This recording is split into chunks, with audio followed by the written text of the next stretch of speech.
ይህን ስል ደግሞ የመኖሪያ አፓርትመንት ለምትፈልጉ ደንበኞቼ ቀሩ እያልኩኝ አይደለም።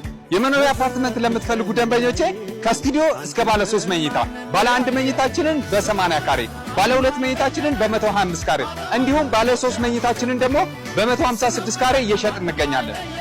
ያልጨረስኩት ነገር አንድ ነገር አለ። 155 ካሬ በስቱዲዮ አማራጭ ይዘንላችሁ መተናል። በመሃል ካሳንቺስ ነው የሚገኘው። ዋጋውን ስትሉ ለነበራችሁ ደግሞ ዋጋችን በካሬ 90 ሺህ ብር ብቻ እየሸጥን እንገኛለን። ፈጥነው ለመጡ ለ5 ደንበኞች ደግሞ በካሬ 81 ሺህ ብር ነው። ይሄ ብቻ አይደለም፣ 26% ድረስ የሚቀንስ የዲስካውንት ኦፈርን ይዘን ቀርበናል። ታዲያ እርሶ እንዳከፋፈሎ 25%፣ 50፣ 75፣ 100 ድረስ ለሚከፍል ደንበኛ እስከ 26% ቅናሾችን ይዘን መተናል። ታዲያ ለበለጠ መረጃ ታች በምናስቀምጥላችሁ ስልኮች መደወል ትችላላችሁ።